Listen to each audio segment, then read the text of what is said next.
पुरखे महापुरुष मौजूद थे, उनको मैं नमन करता हूँ।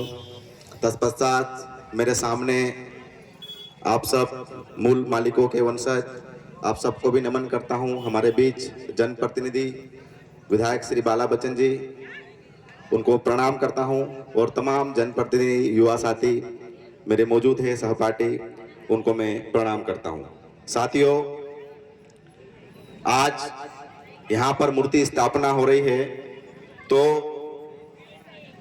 बहुत से लोग सवाल उठाते हैं, बहुत से लोग सवाल करेंगे कि यार ये मूर्ति स्थापना करने से क्या होता है, मूर्तियां लगाने से क्या होता है, ये बस ऐसे एक दिन है हल्ला करेंगे और ये हो जाएगा। उनको मैं इस मंच से माध्यम से और आप सब युवा साथियों को बताना चाहता हूं कि ये मूर्ति स्थापना से क्या होता है। इस देश में, इस भूमि पर 2 सभ्यताएं, 4 सभ्यताएं, ऐसे अनगिनत सभ्यताएं थी जिनकी जब खुदाई हुई, जैसे हड़प्पा सभ्यता, मोहनजोदाड़ो और ऐसे तमाम सभ्यताएं थी, और उन सभ्यताओं की जब खुदाई हुई तो वहां पर पता चला कि इस देश में जो आदिवासी वर्तमान में निवास करता है, आदिवासी जिस प्रकार से पहरवास है, उनका रहने का तरीका है, प्रकृति को पूजने का तरीका है, वो तरीका और हड़प्पा सभ्यता में जो मूर्तियां मिली, वहां पर जो सिस्टम मिला, वो आज के लोगों से मिला है और वो आदिवासियों के जिन से मिला है। तो जब ये सभ्यताएं खत्म हो जाएगी, धरती इधर की उधर हो जाएगी, और जब खुदाई होगी वहां निकलेगी, इस जमीन से यहां से निकलेगी मूर्ति एक टंट्या भील की, और उस खुदाई में पता चलेगा कि यहाँ के लोगों ने, यहाँ के युवाओं ने कितनी मेहनत करी थी और इस मूर्ति को लगवाया था, और उसकी साक्षात हम सब थे। इस बात का गवाह वो मूर्ति बनेगी। और आप लोगों ने जो संघर्ष किया है, ये संघर्ष कोई आज का दिन का नहीं है, ये अनगिनत 100 साल, 200 साल, 4 साल, इतने साल का संघर्ष है साथियों। तो छोटी मोटी बीमारियों से किसी प्रकार से घबराने की जरूरत नहीं है। दूसरी चीज, यहाँ पर कोई शासन प्रशासन का व्यक्ति हो तो उनसे भी मैं पूछना चाहता हूं कि एक ज्ञापन आपको दिया, उसके दूसरे दिन आपने उसका रिप्लाई कर दिया।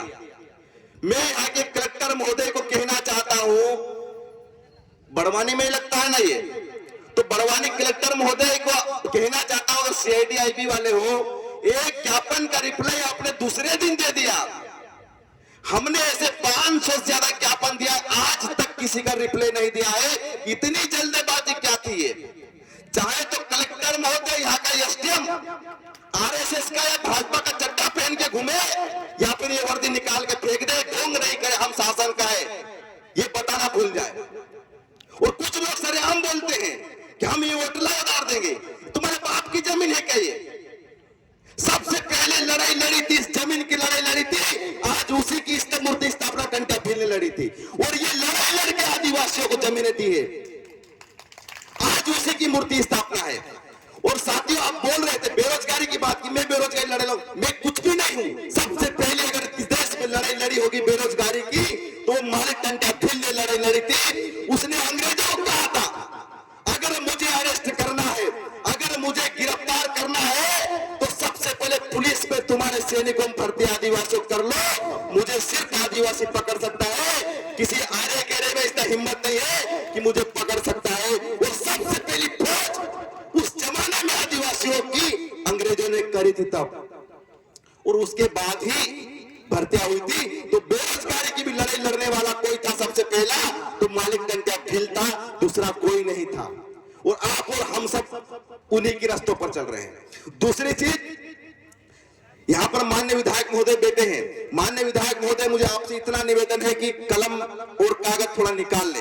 एक मुद्दा है वर्तमान के दौर में साथियों, हमारे लोग इंस्टाग्राम चलाते हैं, फेसबुक चलाते हैं, यहाँ पर आए दिन देखने एक चीज ये मिल रही है कि कुछ इन्फ्लुएंसर जो अपने आप को कहते हैं, वो लोग पैसों की गड्डियां बताते हैं। डिजिटल भारत का राज चल रहा है यहाँ पर, और कितना बड़ा षड्यंत्र इस देश में चल रहा है, ये भाजपा सरकार वाले भी सुन रहे हैं। माफ करना साथियों, लेकिन ये बहुत गंभीर विषय है। विधायक महोदय, सरेआम लोग गड्डियां बताते हैं और ये बोलते हैं कि मैंने इतना पैसा कमा लिया। आप लोग भी ये कलर ट्रेडिंग करो, ये वाला ऐप डाउनलोड करो, आप लोग भी खेलो, देखो मेरे पास कितना पैसा हुआ, कितनी बड़ी गाड़ियों पे घूम रहा हूं। ये गड्ढा बताते हुए इनकम टैक्स आईबी सीआईबी वाले कहां मर जाते हैं।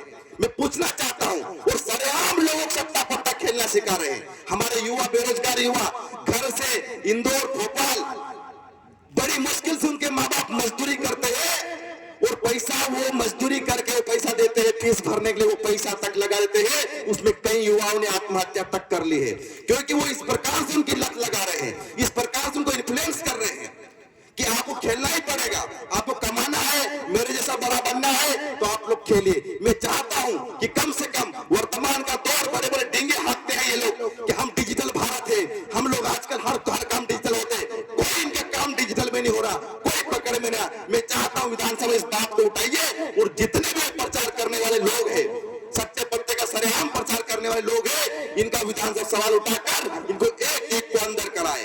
और जितना इन लोगों ने कमाया हुआ है, किसी ने 50 लाख, किसी ने 60 लाख, 1-1 करोड़ तक इन्फ्लुएंस लोगों ने कमाया हुआ पैसा है, 1-1 करोड़ तक। तो हम ये पूछना चाहते हैं, इनके बैंक वाले, IBCID वाले कहां जाते हैं? ये ऑफिशियल रिकॉर्ड है ये।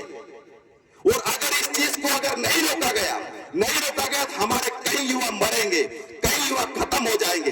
पढ़ना लिखना बहुत दूर की बात है, हमारी जनरेशन को खत्म किया जा रहा है, तो इस ओर भी ध्यान देने की जरूरत है। दूसरी चीज साथियों, हमारे आज भूमि संपादन अधिनियम को जिस प्रकार से इन्होंने खत्म किया है, हमारे मालिकों ने बहुत बड़ी संघर्ष लड़ी है।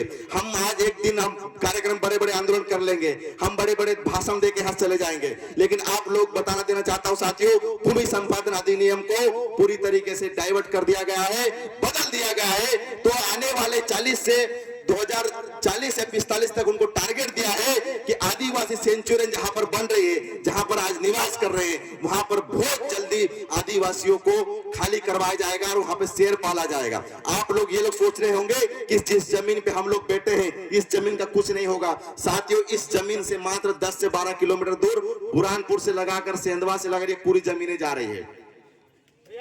और ये जो लड़ाई जो है, हमारे मालिकों ने बहुत संघर्ष करके इस चीज को किया है, तो ऐसे कानूनों का विरोध करना है और ऐसी चीजों का भी हमको बहुत ध्यान में रखना है। अगर कभी इन चीजों को हमने विरोध नहीं कर पाए, इन चीजों को अगर हम ध्यान नहीं रख पाए साथियों, तो हमारे पास जो जमीन बची हुई, छोटी मोटी जमीन बची, इस जमीन को भी खत्म कर दिया जाएगा। और जिस समय हम लोग हंसदेव जंगल के बारे में लड़ते हैं ना, हंसदेव जंगल को कि एक बार आंदोलन होता है, हंसदेव जंगल कटना बंद हो गया है, और आंदोलन होता है और कटना बंद हो गया। साथियों, ऐसा कुछ नहीं, एक बार सरकार ने अगर उसको पारित कर दिया है, तो किसी भी कंडीशन की वोट तो बड़े बड़े ठेकेदारों को देते हैं, बड़े बड़े उद्योगपतियों को देते हैं, और ये सरकार जो उद्योगपतियों की ही सरकार है, उनको देते हैं। वो कैसे भी करके साम दाम दंड भेद करके हमसे जमीनें भी छीन लेते हैं। जिस प्रकार से हंसदेव जंगल कितने एकड़, कितने लोगों ने आंदोलन किया, उसको नहीं छोड़ रहे हैं, तो ये हमारी जमीनें भी हमारे नहीं छोड़ने वाले। और जिस जमीन पर आज हम यहाँ बैठे हैं, ये जमीन बहुत जल्दी जाने वाली है। तो ऐसे कानूनों के लिए भी लड़ना पड़ेगा, ऐसे कानून लिए तैयार होना पड़ेगा।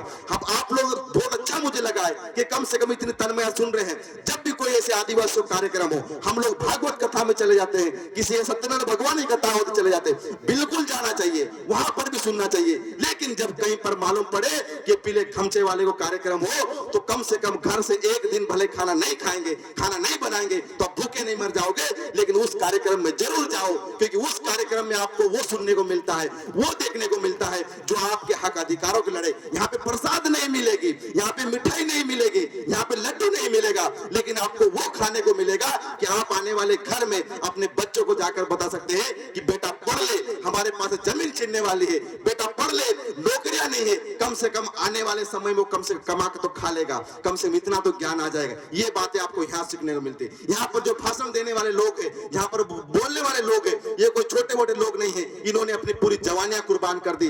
किसी ने नौकरी छोड़ के आए हैं, किसी ने सब कुछ छोड़ दिया है। ये इसको देखते हैं हम साथी, ये कहीं लोग मर गए, हम भी नहीं के रास्ते पे। लेकिन यहाँ से अब जब बातें सुन के जाएंगे साथियों, तो कहीं ना कहीं कुछ तो कुछ लेके जाएंगे। हम लोग किताबें नहीं पढ़ते, कम से कम ये बात सुन सकते हैं। दूसरी बात, हमारी माता बहनों को कहना चाहता हूँ कि आप लोग अपने बच्चों को पढ़ाइए, स्कूलों का भी ध्यान दीजिए, स्वास्थ्य पर भी ध्यान दे, क्योंकि वर्तमान सरकार में हमको ये देखने को मिलता है, ये सिर्फ उद्योगपतियों की सरकार है। आपको 2000 रुपए में खरीद लेंगे, आपके बच्चों को 6000 रुपए स्कूल महीने के लग रहे हैं, वो आपको नहीं दिख रहा है। इसलिए ये पैसा देकर खरीदने वाले हैं, आपके लोकतंत्र खत्म करने वाले लोग हैं। इसलिए आप इस बात को विशेष ध्यान रख रहे। फ्री फोकट का जो अगर दे रहा है, उस पर ध्यान रखना, उसके मन में लालच है, और अगर उसके मन में लालच है, अगर किसी ने पानी पिला है तो वो जरूर आपका गला काटेगा। इस बात का ध्यान रखना है। बहुत बहुत धन्यवाद। लड़ेंगे मैं ये 1 घंटे तक नारा लगाऊंगा, एक एक आदमी को हाथ ऊंचा करना है, नहीं तो लड़ेंगे, देंगे, आवाज दो, हम एक हैं, आवाज दो, हम एक हैं। आवाज दो, हम एक ही। इसका मतलब यह है कि अगर यहाँ के आदिवासी भाई को कोई तकलीफ हुई, खरगोन के आदिवासी भाई को कहीं तकलीफ हुई, तो सब हम एक है और एकजुट हो जाएंगे। तो ये नारा को चरितार्थ भी हम लोग करना है और एक साथ ऐसे रहना भी है, भले कहीं पर भी हो, हमको अब एकजुट होना चाहिए। बहुत बहुत धन्यवाद।